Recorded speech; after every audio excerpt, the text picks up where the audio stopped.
morning, everyone. It's an incredible privilege to dive into the book, Saudi Arabia's Transformation, Uncertainty, and Sustainability.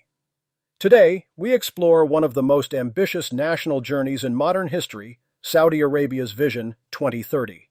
Launched in 2016, this blueprint is reshaping the kingdom through economic diversification, societal empowerment, and forward-thinking governance. In Saudi Arabia, Transformation, Uncertainty, and Sustainability, Dr. Turki Faisal Al Rasheed provides a rigorous and thought-provoking analysis of the kingdom's evolving economic and strategic landscape. Published by Routledge in collaboration with UCLA, this book offers essential insight for policymakers, researchers, investors, and anyone seeking to understand Saudi Arabia's future. Author of Saudi Arabia's Transformation, Routledge 2026, an EPUB accessible edition conforming to EPUB Accessibility 1.1 and WCAG 2.2 Level AA, ensuring broad, inclusive access to insights on Vision 2030 and sustainable reform. The book available in an accessible EPUB format meeting WCAG 2.2 AA standards, supporting screen readers, reflowable text, and assistive technologies for readers with disabilities. Before we begin, let me introduce the author, Dr. Turki Faisal Al Rasheed, a Saudi businessman, academic, and thought leader. As an adjunct professor at the University of Arizona and advisor, American University of Beirut, Faculty of Food and Agricultural, Dr. Turki Faisal Al Rasheed, founder of Golden Grass Inc., he brings a rare blend of vision, expertise, and real-world insight to every article he writes. Let's dive in.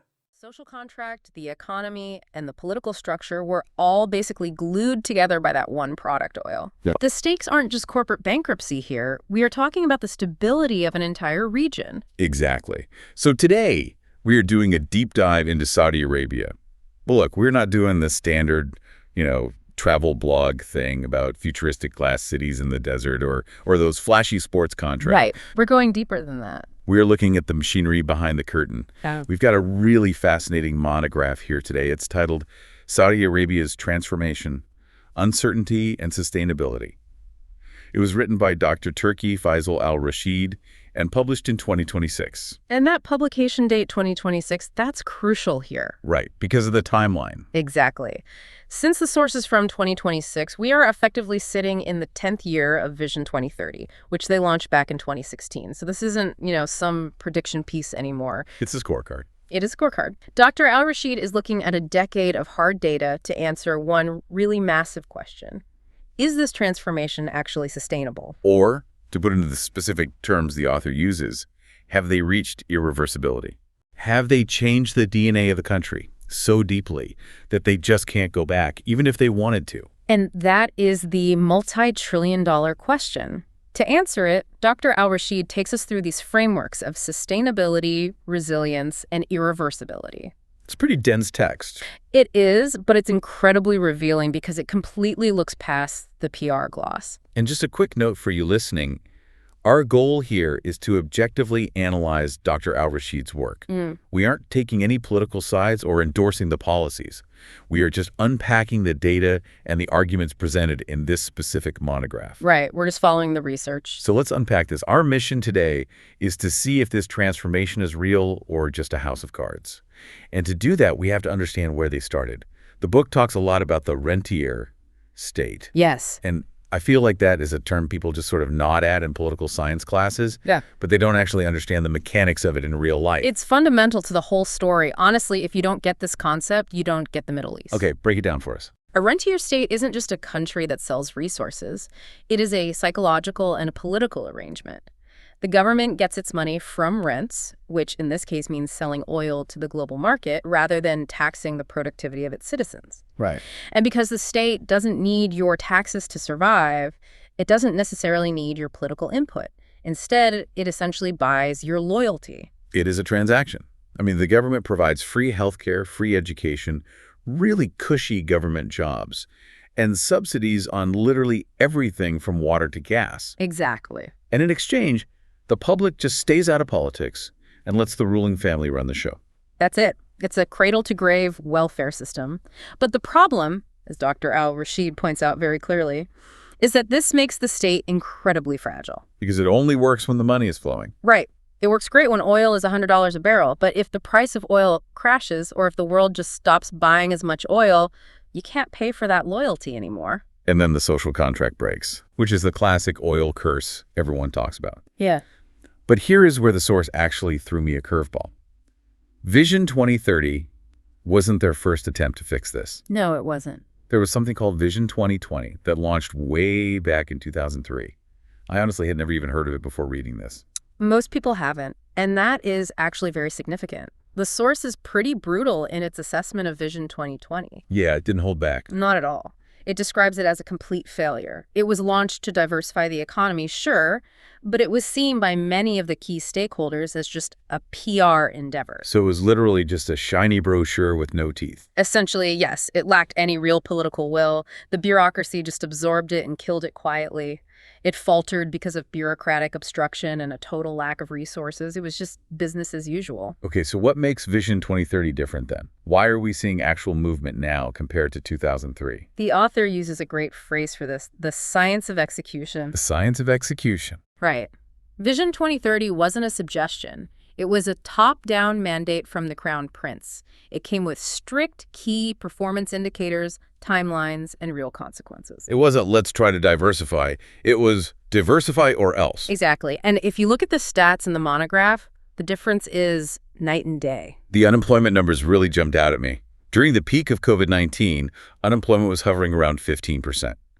By 2024, the source places it at 7.0%. Which is a massive drop. In a very short window, yeah. It is. Yeah. But you really have to look at where those jobs are coming from to understand the shift. Because in the old system, they would just fake it. Right. In the old rentier model, the government would have just hired everyone to these bloated fake jobs and ministries just to get the unemployment numbers down on paper. But that's not what's happening now. No. Here, we see an explosion in small and medium enterprises. SMEs. And the number is staggering. Over 1.3 million SMEs by 2023. The text says they saw a 3.1% increase in just that single year. That's 1.3 million people taking a risk, starting a business, entering the open market. That is definitively not rentier behavior. It's the exact opposite. It's productivity. It's people creating value rather than just consuming oil wealth. Yeah. And on the macro side, there is one more economic win the text mentions. It's a bit technical, but super important. The Financial Sustainability Program, or FSP. Oh, right. The FSP. They actually completed it ahead of schedule in February 2025. Wait, completed it? Like they just ticked the box and it's done? Essentially, yes. It originally started as the Fiscal Balance Program to just stop the bleeding in the government budget when oil prices dipped. Right. The fact that they stabilized the books and successfully moved to a sustainability model ahead of time shows that the fiscal discipline is actually real. They are actively trying to decouple the government's basic survival from the daily fluctuation of oil prices. So economically, the scorecard looks pretty good. But a country isn't just a bank account. It's made of people. And you can't rewrite an economy without fundamentally rewriting the society that lives in it. Which brings us to the second segment of our deep dive, the society. Specifically, the vibrant society pillar of Vision 2030. Right. Now, the text lists the headline grabbers we've all seen on the news. Lifting the ban on women driving, the opening of cinemas, international concerts. Highly visible stuff. Yeah. But Dr. Al Rasheed goes deeper into the actual workforce data. The Human Capital Development Program apparently trained 1.36 million people. That number represents a massive social experiment. How so? Think about it. You are taking well over 1 million people, many of whom might have grown up expecting a very quiet, subsidized life, and you are retraining them for a highly competitive global marketplace. Wow. And a huge chunk of that targeted training is focused on women. But you can't just change gears that fast without grinding the transmission. No, you really can't. The source brings up this concept of cultural resilience. It sounds like a positive term on the surface, but in the context of the book, it feels more like a source of serious friction. It is the counter-narrative. Dr. Al Rasheed argues that while the progress is undeniable, there is a real sense of cultural dissonance. Meaning? You have a society that is historically deeply conservative, tribal, and religious. Suddenly, within a single decade, you have gender mixing in workplaces, a massive push for tourism, entertainment sectors opening up, things that were totally taboo for generations, are now official government policy. So there's a tension between this new vibrant society and the old traditional identity. Correct. The core challenge is balancing rapid modernization with the preservation of Islamic and national identity. Which seems really difficult. It is. The source asks a critical question. Can the society absorb these shocks without losing its core self? If you push modernization too hard, you risk a severe backlash from the traditionalists. But if you don't push hard enough, then the economic transformation fails, because you absolutely need those women and that youth energy actively participating in the workforce. It is a very delicate, high-wire act. speaking of high-wire acts, let's talk about how this place is actually governed. Because I think most people looking from the outside just see the word monarchy and leave it at that. Right. They assume it's totally unilateral. Yeah. But Chapter 4 of the book drops a serious aha moment for me. It talks extensively about tribal networks. This is honestly one of the most fascinating parts of the whole analysis. We in the West tend to think of modern governance as purely institutions, formal ministries, and digital apps. Bureaucracy. Right. But Dr. Al Rasheed reminds us that in Saudi Arabia, the tribe is still a fundamental unit of social organization. And the text says the government doesn't ignore these tribes. It actively uses them. It uses them as vital intermediaries. It is this unique mix of old-school patronage and modern administration. How does that work in practice? These tribal networks function entirely outside the formal government flowchart, but they are used to gauge public sentiment and even co-create policy. Oh, wow. Yeah, if the leadership wants to know how a new policy is landing in a rural area, they don't just look at Twitter analytics. They go directly through the tribal sheikhs. It is how the leadership keeps its ear to the ground. So on one hand, you have tribal sheiks acting as these traditional feedback loops, and then on the exact same page, the book talks about smart government and the delivery unit model. Which is straight out of a Western management consultant's playbook. Yeah. It's McKinsey meets Bedouin tradition. They are trying to use data and digital apps to decentralize execution, making things faster and way more transparent. The source calls it the science of execution again here. But does it actually work? Because the source also throws in a pretty sharp critique here. It does. It says that despite the push for decentralization and e-governance, power often remains heavily concentrated among the elites. It's a paradox, using digital tools to decentralize the execution of tasks, while the centralization of actual decision-making remains incredibly strong. And that leads directly to bottlenecks. If everyone at the bottom is waiting for the green light from the very top, the quote-unquote agile government becomes not so agile. Right. You have shiny digital tools for execution, but the true authority is still held by a very small elite. Well, if we really want to know if the government is working, we should probably ask the people working inside of it. Naturally. And Dr. Al Rasheed actually did that. He conducted the 2023 Civil Service Performance Assessment Survey. This is covered in segment 4, and honestly, the results are, well, complicated. Complicated is the polite word for it. Let's look at the headline numbers first. 46% of the civil servants surveyed said they were very satisfied. Which sounds fine, like it's not amazing, but it's not a complete disaster. Less than half are thrilled. But you have to dig into who actually answered the survey. The source points out a massive gender gap in the data itself. 82% of the respondents were male. Wow, okay, so we are basically just hearing the male establishment's perspective on this grand transformation. Largely, yes. And there is a much bigger issue, the author points out: social desirability bias. That's just a fancy academic term for telling the boss what they want to hear, right? Pretty much. In a system where authority is absolute, people are often naturally afraid to criticize. The source openly admits that respondents might have given answers favorable to the establishment out of fear or pressure. Oh, I see. So that 46% satisfaction rate, that might be the ceiling, not the floor. The reality could be much rosier in the survey than it is in the actual break room. And even within that skewed data, there were still complaints. The source mentions bureaucratic inefficiencies and deep frustration over limited authority. Yeah. But the big one that really stuck out to me was the contracts. Ah, yes. The shift from long-term, secure government jobs to flexible, yearly contracts. That is a massive cultural shift. We talked about the rentier state earlier. A government job used to be a job for life. It was your right as a citizen. Now you have to perform, or you're out. It creates efficiency, yes, but it also creates immense personal uncertainty. The book describes an environment of genuine anxiety among civil servants. I can imagine. They are the actual engine of this national transformation, but they are also the ones feeling the insecurity of it most acutely. So you're asking these people to implement the vision, but they are personally terrified of losing their livelihood while they do it. It creates a culture of anxiety, and anxiety is not a great fuel for innovation. If you are worried about your contract renewal every 12 months, you aren't going to take risks. You aren't going to speak up when you see a glaring problem. You're just going to nod and say, yes, boss. Exactly, and that yes, boss culture is very dangerous when you are trying to execute highly complex national reforms. And speaking of complex reforms, let's pivot and talk about sustainability.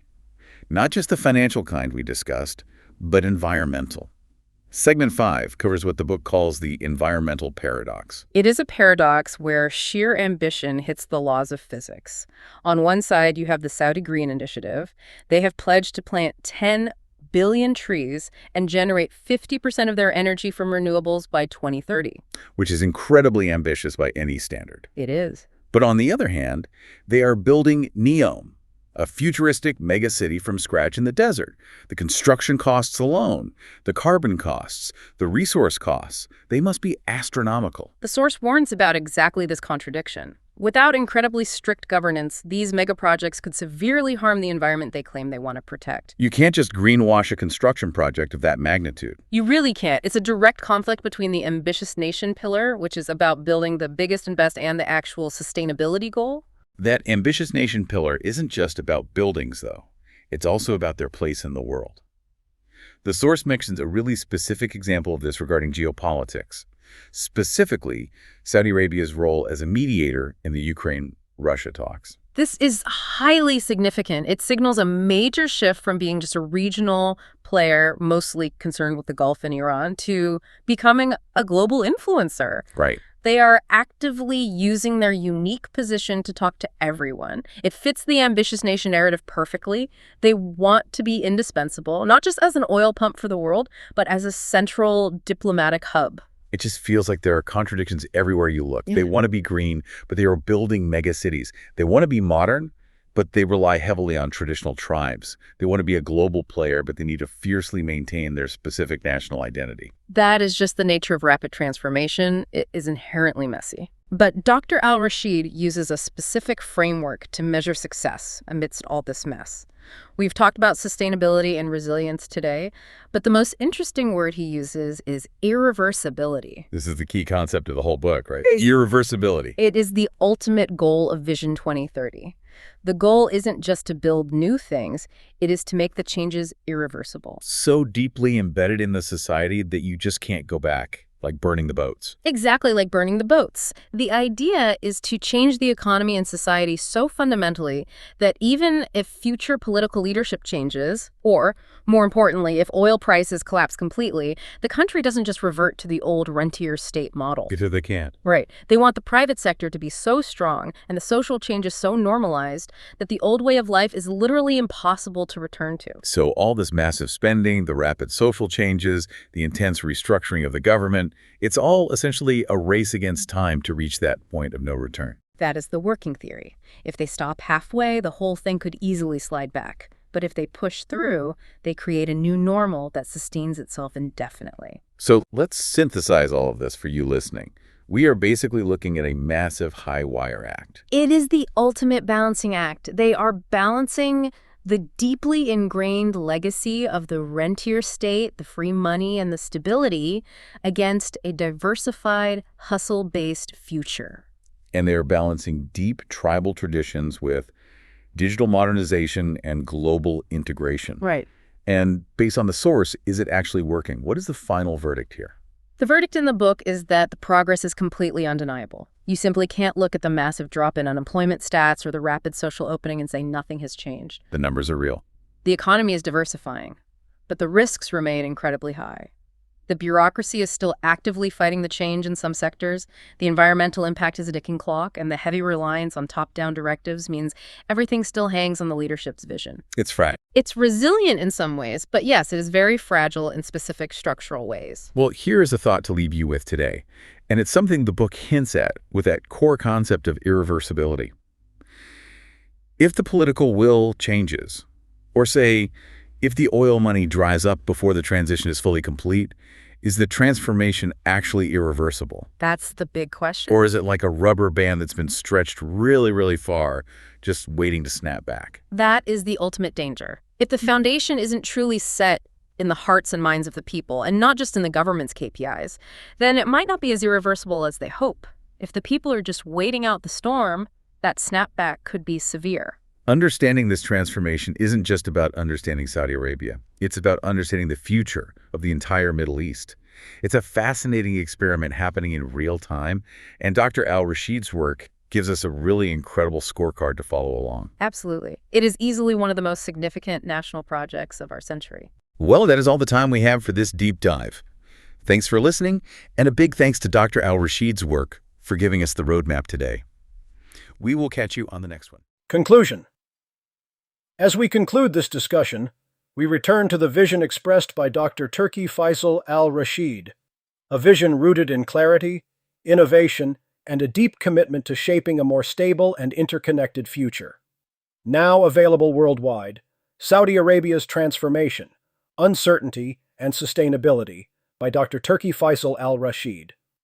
Published by Routledge, this compelling book examines Vision 2030, reform, and the forces shaping the kingdom's future. Available now on Amazon in print and EPUB edition. Don't just read about change, understand the transformation shaping a nation. Ready to get your copy? The purchase link is available in the description below. For more information about the author, please visit www.tfrasheed.org or social media.